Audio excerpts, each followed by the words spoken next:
अस्सलाम वालेकुम जी। जब क्लाइंट्स हमारे पास लेज़र के लिए आती हैं तो मेरा आज वीडियो बनाने का मकसद ये है कि क्लाइंट्स की जो एक्सपेक्टेशंस होती हैं और जो रियलिटी होती है उसमें एक डिफरेंस होता है। क्लाइंट जब आती हैं तो वो इवन द मेल क्लाइंट्स वो भी ये चाहते हैं कि जल्द से जल्द कम से कम सेशंस में हमारा जो हेयर रिमूवल है वो हो जाए। और जो मेन हमारी गुफ्तगू हो रही होती है at the time of consultation, that is only and only focused कि जी मैंने पहले बहुत सारे सेटअप्स से मैं लेज़र के सेशंस ले चुकी हूँ और मेरी 7 और 8 सेशंस हो चुके हैं, लेकिन हमारे जो अभी तक मेरे बाल हैं वो ख़त्म नहीं हुए हैं। नंबर 1। नंबर 2 जो बात बहुत इम्पॉर्टेंट है वो ये है कि आप को ये याद रखना है कि हम जो, मुझे नहीं पता कि बाकी जो सेटअप्स हैं उन पे क्या कमिटमेंट होती है क्लाइंट के साथ और क्या बातचीत हो रही होती है, लेकिन जैसा कि एज एन एस्थेटिशियन मैंने जब बाहर से कोर्सेज किए हैं और यहाँ पाकिस्तान से भी, तो जो चीज़ हमें सिखाई जाती है वो ये है कि आपने क्लाइंट को 10 to 12 सेशन या जिनके पहले से थिक बाल होते हैं उनको 12 to 14 सेशंस तक का आप टारगेट देते हैं। लेज़र में कुछ क्लाइंट्स ऐसे भी आए हैं जो पहले ही सेशन में चाहते हैं कि उनको बहुत ज़्यादा अच्छे रिजल्ट्स मिले और दोबारा बाल ना आए। तो ये मिसकंसेप्शन एक तो दूर होनी चाहिए कि लेज़र जो है वो पहले ही सेशन में बाल को ख़त्म नहीं करती है, नंबर 1। और दूसरी बात ये है कि आपने 10 से 12 सेशंस किसी भी एरिया के लिए नॉर्मल ग्रोथ के जो बाल हैं उनमें रिक्वायर्ड होते हैं। जिनको हिर्सुटिज्म है, जिन्हें पॉलीसिस्टिक ओवेरियन सिंड्रोम है और वो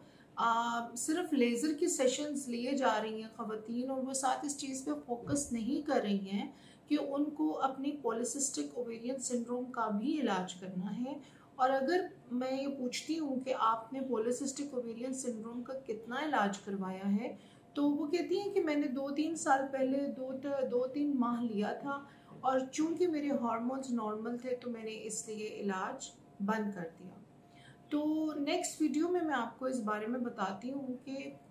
हार्मोनल रश बॉडी में या हार्मोनल इम्बैलेंस किन किन कंडीशंस में आ रहा होता है, और आपको जब लेज़र के सेशन लेने हैं हमें उसमें सिर्फ ये ख्याल रखना है कि आपकी स्किन के ऊपर बर्न्स ना हो, आपकी स्किन जल ना रही हो और आपके बालों की ग्रोथ जो रूट है उसको हम जला रहे हों, उसको हम बर्न कर रहे हों, मगर आपकी जो एनर्जी है लेज़र की, जो उसकी फ्रिक्वेंसी है, जो उसकी पल्स पावर है, वो इतनी ज़्यादा बिल्कुल नहीं होनी चाहिए कि आपका जो प्रॉब्लम है बर्न के लिए, फिर लोग बहुत हमारे पास रिपोर्ट कर रहे हैं कि मुझे स्किन बर्न्स हो गई है पूरी चेस्ट पे, अंडर आर्म्स पे, अंडर लेग्स पे। तो ये सारी चीज़ें इन कंसिडरेशन रखनी है और हमेशा ये याद रखना है कि laser is a system to reduce the hair growth slowly and gradually, और with every session keeping it safely in the profile कि आपकी स्किन को अफेक्ट ना करे। हम इस तरह से आपको रिजल्ट देंगे।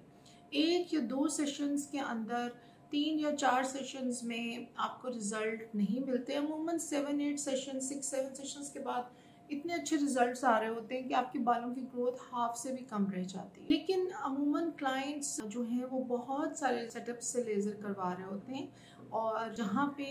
उनके पास ऐसे डॉक्टर्स अवेलेबल नहीं हैं, सिर्फ लेज़र टेक्नीशियंस अवेलेबल हैं, उनके पास ऐसे डॉक्टर्स अवेलेबल नहीं हैं जो साथ साथ उनके जो बालों की ग्रोथ की मेन रीजंस हैं और हार्मोन्स के रश की या हार्मोन्स के इम्बैलेंस की जो कंडीशंस हैं उनको समझें। जो पॉलीसिस्टिक ओवेरियन सिंड्रोम का जो रिलेशन है आपके पीरियड्स की इरेगुलरिटीज़, इन सारी बातों का आपस में बहुत गहरा रिलेशनशिप है।